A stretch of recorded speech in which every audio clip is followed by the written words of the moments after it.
बैंगन एक साधारण सब्जी है। उसकी भाजी बनाओ या भरता, सब स्वादिष्ट लगता है। लेकिन क्या हो अगर बैंगन में कोई जादू आ जाए? एक गरीब किसान के खेत में उगे जादुई बैंगन ने किस तरह से उसकी किस्मत बदल दी, चलिए देखते हैं। करतारपुर गांव में बिज्जू अपने परिवार के साथ रहता था। बिज्जू एक बहुत ही गरीब किसान था। उसके पास थोड़ी सी जमीन थी जिसमें वो सब्जियां उगाता था, लेकिन उसके खेत में उगने वाली सब्जियां अच्छी नहीं होती थी। उनमें या तो कीड़े लगे होते थे या पेड़ से तोड़ने के कुछ देर बाद ही वो बासी हो जाती थी। बिज्जू के घर में उसकी पत्नी तारा और उसकी नन्ही सी बेटी अंजू रहते थे। बिज्जू रोज अपनी सब्जियों को गांव की मंडी में बेचने जाता था। अरे भाई, ये फूल गोभी कैसे दिए हो? 50 रुपए किलो साहब। लेकिन वो ग्राहक बिज्जू से फूलगोभी के दाम पूछकर आगे बढ़ जाता है। बिज्जू पीछे से उसे आवाज लगाता है। क्या हुआ साहब, ले लो ना। 40 रुपए किलो लगा दूंगा। नहीं नहीं, तुम्हारी फूल गोभियां बिल्कुल भी फ्रेश नहीं है। अरे साहब, आज ही तो खेतों से तोड़ कर लाया हूँ। इसी तरह से लोग बिज्जू से उसकी सब्जियां नहीं खरीदते, सिर्फ दाम पूछकर आगे बढ़ जाते।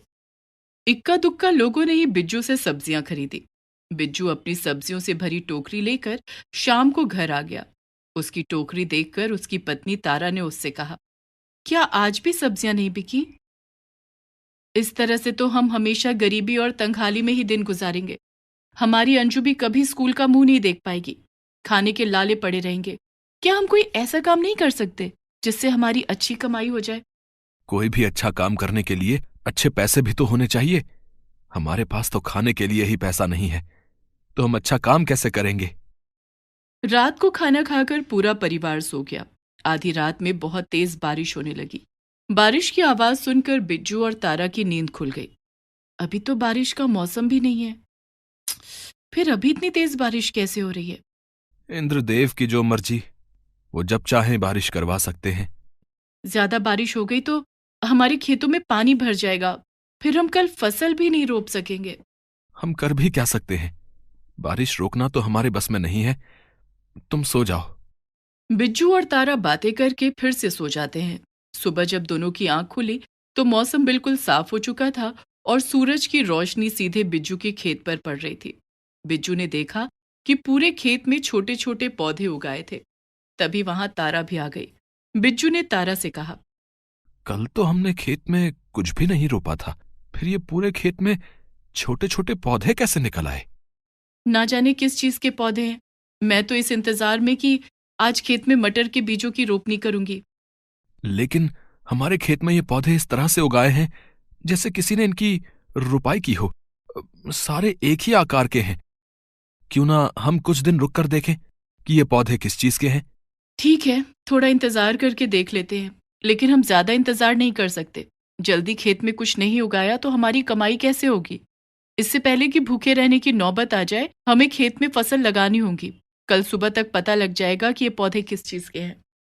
सारा दिन गुजर गया। रात को तीनों खाना खाकर सो गए। अगले दिन जब बिज्जू और तारा की नींद खुली तो उन्होंने अपने खेत में जाकर देखा। उन्होंने देखा कि वे छोटे छोटे पौधे एक ही रात में बड़े हो गए थे और उनमें ढेर सारे बैंगन फले हुए थे।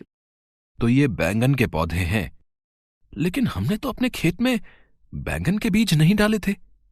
फिर भी हमारे खेत में बैंगन कैसे फल गए? अब कैसे फले इससे हमें क्या लेना देना?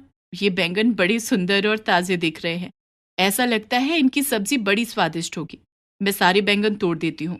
आप सब्जी मंडी में ले जाकर इन्हें बेच दो। ठीक है, ऐसा ही करता हूं। और तारा सारे बैंगन तोड़कर एक टोकरी में रखने लगी।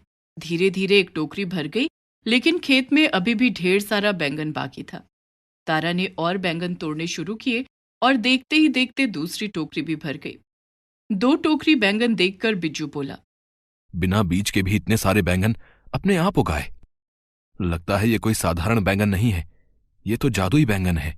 तभी बैंगन की टोकरी में से आवाज आने लगती है। बैंगन की टोकरी से आ रही इस आवाज को सुनकर बिज्जू और उसकी पत्नी तारा दोनों बहुत खुश हो जाते हैं। तारा, हमें इन बैंगनों को मंडी में ले जाकर बेचना होगा, लेकिन मैं 2 टोकरी बैंगन एक साथ नहीं ले जा सकता। कोई बात नहीं अंजू के बाबा, 1 टोकरी बैंगन आप ले चलो और 1 टोकरी बैंगन मैं लेकर चलती हूँ।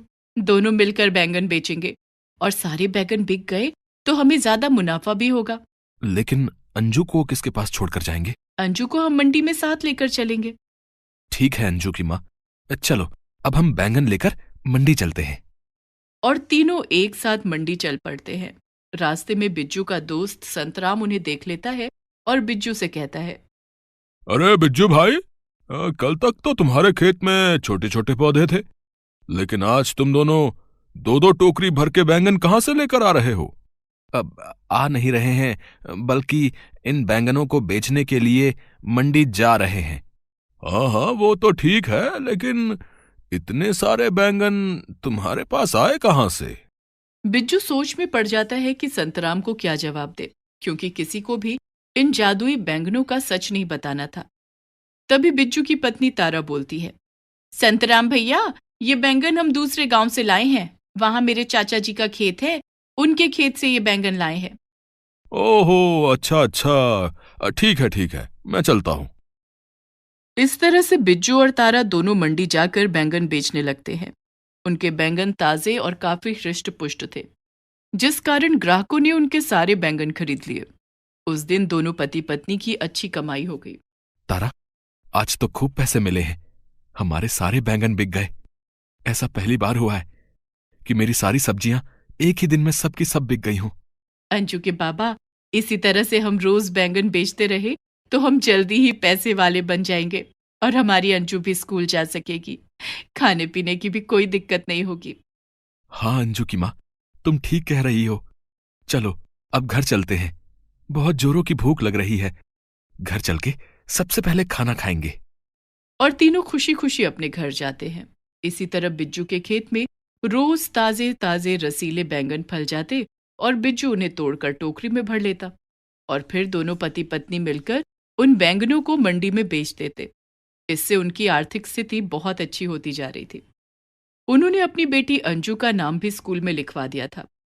लेकिन बिज्जू और तारा की खुशियां संतराम से बर्दाश्त नहीं हो रही थी। ये बिज्जू रोज रोज इतने सारे बैंगन लाता कहाँ से है? मैं तो उसे कभी खेत में काम करते हुए भी नहीं देखता। ये सब कैसे हो रहा है? मुझे पता करना ही होगा। और उस रात संतराम बिज्जू के खेत में गया और सारी रात वहीं बैठा रहा। रात में बिज्जू के खेत में एक भी बैंगन नहीं थे। संतराम खेत के पास बैठकर खेत को निहारता रहा, लेकिन वो ज्यादा देर तक नहीं जाग सका और उसकी आंख लग गई। जब सुबह उसकी नींद खुली तो उसने देखा कि खेत में चारों तरफ बैंगन ही बैंगन थे।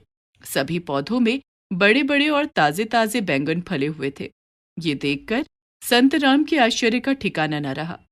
अच्छा, तो ये जादुई बैंगन है, इसी के कारण बिज्जू मालामाल हो रहा है। मुझे इन जादुई बैंगनों का कुछ तो करना ही पड़ेगा। और संतराम वहां से चला गया। उस दिन भी बिज्जू और तारा 2 टोकरी में बैंगन लेकर मंडी चले गए और उन्हें बेचकर वापस आ गए। संतराम रात होने का इंतजार करने लगा। उस रात जब बिज्जू और तारा खाना खाकर सो गए, तब संतराम बिज्जू के खेत में आया और उसने बैंगन के सभी पौधों पर एसिड छिड़क दिया।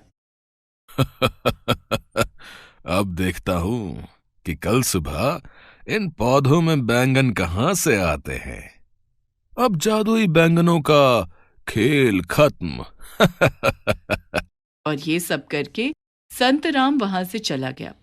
आधी रात को फिर से जोरों की बारिश होने लगी।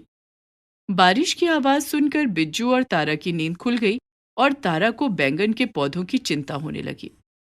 अंजू के बाबा, बाहर इतनी तेज बारिश हो रही है, खेत में पानी भर गया तो हमारे बैंगन के पौधे गल जाएंगे। तुम चिंता मत करो अंजू की माँ, वो जादुई बैंगन है। उनके बीज सीधे स्वर्गलोक से आए हैं।